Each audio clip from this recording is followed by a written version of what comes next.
Bismillahirrahmanirrahim. Assalamualaikum warahmatullahi wabarakatuh. Perkenalkan, kami dari kelompok 2 kelas Tadris IPA A Yayan Ponorogo yang beranggotakan Alvina Amara Fitri dengan NIM 207190002 dan Damar Kunaya dengan NIM 207190012. Kami di sini akan menjelaskan materi mengenai pengembangan kompetensi guru. Ada 4 pembahasan yang akan kita sampaikan, yaitu 1. Pengertian kompetensi guru, yang kedua macam-macam kompetensi guru, yang ketiga yaitu aspek-aspek kompetensi guru, dan yang terakhir yaitu pengembangan kompetensi guru. Yang pertama yaitu pengertian kompetensi guru. Menurut Kamus Besar Bahasa Indonesia, kompetensi berarti kekuasaan atau kewenangan untuk menentukan atau memutuskan sesuatu hal. Kompetensi merupakan perpaduan dari pengetahuan, keterampilan, nilai, dan sikap yang direfleksikan dalam kebiasaan berpikir dan bertindak. Inti dasar pengertiannya memiliki sinergisitas antara pengertian satu dengan yang lainnya. Kompetensi guru dinilai berbagai kalangan sebagai gambaran profesional atau tidaknya tenaga pendidik atau guru. Bahkan, kompetensi guru memiliki pengaruh terhadap keberhasilan yang dicapai peserta didik. Kompetensi guru merupakan sesuatu kemampuan, kewenangan, kekuasaan, dan kecakapan yang dimiliki oleh seorang guru dalam melaksanakan sesuatu kegiatan yang menjadi tanggung jawabnya untuk menentukan suatu tujuan pembelajaran. Guru profesional itu sangat dibutuhkan kehadirannya dalam dunia pendidikan. Yang selanjutnya yaitu macam-macam kompetensi guru. Yang pertama yaitu kompetensi pedagogik, yang kedua kompetensi kepribadian, yang ketiga kompetensi sosial, dan yang terakhir yaitu yang keempat yaitu kompetensi profesional. Yang pertama yaitu kompetensi pedagogik. Kompetensi pedagogik adalah pemahaman guru terhadap anak didik, perencanaan, pelaksanaan pembelajaran, evaluasi hasil belajar, dan pengembangan anak didik untuk mengaktualisasikan sebagai kompetensi yang dimilikinya. Kompetensi pedagogik juga sering dimaknai sebagai kemampuan mengelola pembelajaran yang mana mencakup tentang konsep kesiapan mengajar yang ditunjukkan oleh penguasaan, pengetahuan, dan keterampilan mengajar. Sedangkan menurut Paulo Freire berpendapat ada 5 kemampuan kompetensi pedagogik. Yang kedua yaitu kompetensi profesional. Kompetensi profesional adalah kemampuan penguasaan materi pembelajaran secara luas dan mendalam yang memungkinkan membimbing peserta didik memenuhi standar kompetensi yang ditetapkan dalam Standar Nasional Pendidikan. Terdapat 18 ruang lingkup kompetensi profesional guru. Kompetensi profesional merupakan kompetensi yang harus dimiliki dan dikuasai guru dalam kaitannya dengan pelaksanaan tugas utamanya mengajar, sehingga guru dituntut untuk menguasai keilmuan yang terikat dengan bidang studinya. Yang ketiga, kompetensi sosial. Kompetensi sosial adalah kemampuan pendidik sebagai bagian dari masyarakat untuk berkomunikasi dan bergaul secara efektif dengan peserta didik, sesama pendidik, tenaga kependidikan, orang tua atau wali peserta didik, dan masyarakat sekitar. Yang keempat, yang terakhir yaitu kompetensi kepribadian. Kompetensi kepribadian adalah kemampuan kepribadian yang mantap, stabil, dewasa, disiplin, arif, dan berwibawa, menjadi teladan bagi peserta didik dan berakhlak mulia. Menurut M.A. May, kompetensi kepribadian itu meliputi 5 kepribadian. Kepribadian seseorang guru akan mempengaruhi pertumbuhan, perkembangan, dan pembentukan kepribadian peserta didik.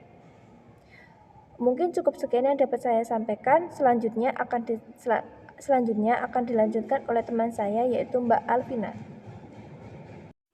Baik, di sini nama saya Alvina Amara Fitri dengan NIM 207190002. Di sini saya akan melanjutkan pemaparan dari Saudari Damar Kunayah, yaitu mengenai aspek-aspek kompetensi guru. Nah, di sini ada 6 aspek kompetensi guru. Yang pertama yaitu aspek pengetahuan atau knowledge, yaitu seorang guru mengetahui teknik-teknik untuk mengidentifikasi kebutuhan siswa dan menentukan strategi pembelajaran yang tepat sesuai dengan kebutuhan siswa. Yang kedua yaitu aspek pemahaman atau understanding, yaitu di mana guru bukan hanya sekedar tahu tentang teknik mengidentifikasi siswa, tapi juga memahami langkah-langkah yang harus dilakukan dalam proses identifikasi tersebut. Yang ketiga adalah aspek kemahiran atau skill, yaitu kemahiran guru dalam menggunakan media dan sumber pembelajaran dalam proses belajar mengajar di kelas. Kemahiran guru dalam melaksanakan evaluasi pembelajaran juga masuk ke dalam aspek kemahiran ini. Selanjutnya, yang keempat, yaitu aspek nilai atau value, yaitu norma-norma yang dianggap baik oleh setiap individu.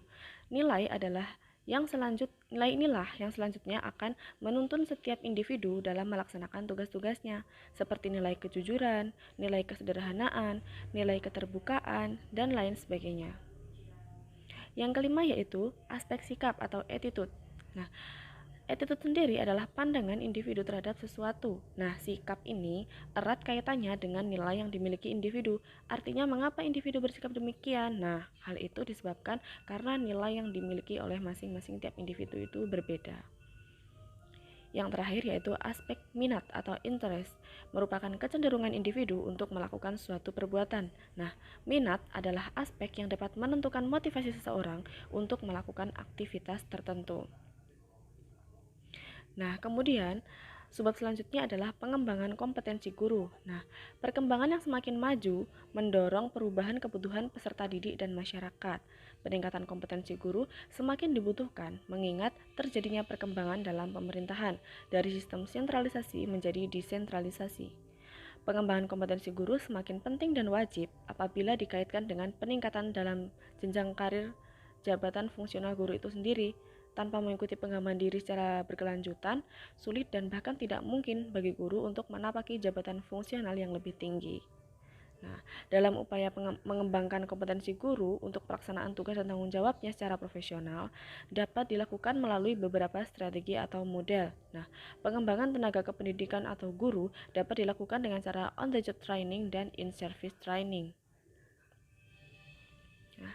Pengembangan kompetensi guru dapat juga dilakukan dengan berbagai alternatif lain, seperti yang ditawarkan oleh Direktorat Jenderal Pendidikan Dasar dan Menengah Departemen Pendidikan Nasional, yaitu melalui program peningkatan kualifikasi pendidikan guru, program penyetaraan dan sertifikasi, program pelatihan terintegrasi berbasis kompetensi, program supervisi pendidikan, program pemberdayaan MGMP, simposium guru, program pelatihan tradisional lainnya, membaca dan menulis jurnal atau karya ilmiah, dan lain sebagainya. Nah, peningkatan kompetensi guru dapat dilaksanakan melalui berbagai strategi dalam bentuk pendidikan dan pelatihan. Nah, jenis-jenis pendidikan dan latihan yang sering dilaksanakan untuk meningkatkan kompetensi guru antara lain sebagai berikut ini. Yang pertama adalah in-house training. Nah, in-house training ini adalah pelatihan yang dilaksanakan secara internal di KKG atau MGMP, sekolah atau tempat lain yang ditetapkan untuk menyelenggarakan pelatihan. Nah, IHT ini dilakukan berdasarkan pemikiran bahwa kemampuan dalam meningkatkan kompetensi guru itu tidak harus dari eksternal, tetapi juga dapat dilakukan dari guru satu ke guru yang lainnya. Yang kedua yaitu program magang. Nah, program magang ini adalah pelatihan yang dilaksanakan di institusi yang relevan dalam rangka meningkatkan kompetensi profesional guru. Selanjutnya adalah kemitraan sekolah. Nah, kemitraan sekolah ini merupakan pelatihan melalui kemitraan sekolah yang dapat dilakukan dengan kerjasama dengan institusi atau pemerintah yang relevan. Kemudian adalah belajar jarak jauh. Nah, dalam pelaksanaannya, belajar jarak jauh ini tidak perlu menghadirkan instruktur atau peserta pelatihan dalam satu tempat, jadi bisa diselenggarakan secara daring seperti sekarang. Kemudian pelatihan berjenjang dan pelatihan khusus.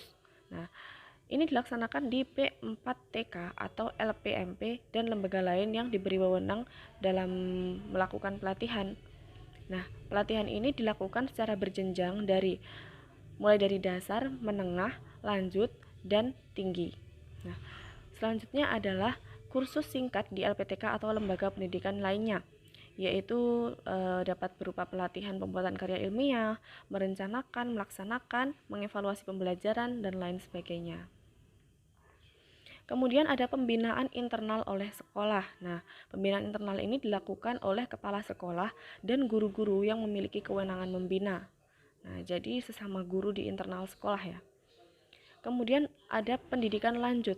Nah, pendidikan lanjut ini memberikan tugas belajar baik di dalam maupun di luar negeri bagi guru-guru yang berprestasi. Nah, di samping kegiatan sebagaimana disebutkan di atas, ada kegiatan-kegiatan non-diklat yang dapat dilaksanakan untuk mewujudkan peningkatan kompetensi guru, antara lain yaitu sebagai berikut. Yang pertama adalah diskusi masalah pendidikan. Nah, diskusi masalah pendidikan ini diselenggarakan secara berkala dengan topik yang sesuai dengan masalah yang dialami masing-masing sekolah. Kemudian ada seminar. Nah, di mana seminar ini memberikan peluang kepada guru untuk berinteraksi secara ilmiah dengan kolega seprofesinya berkaitan dengan hal-hal terkini dalam upaya peningkatan kualitas pendidikan. Kemudian ada workshop, yaitu workshop ini dilakukan untuk menghasilkan produk yang bermanfaat bagi pembelajaran, peningkatan kompetensi guru maupun pengembangan karirnya.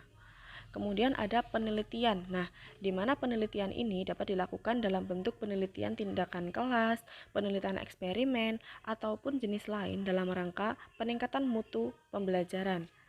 Kemudian ada lagi penulisan buku atau bahan ajar. Nah, penulisan ini dapat berbentuk diktat, buku pelajaran, ataupun buku dalam bidang pendidikan, seperti buku LKS seperti itu ya.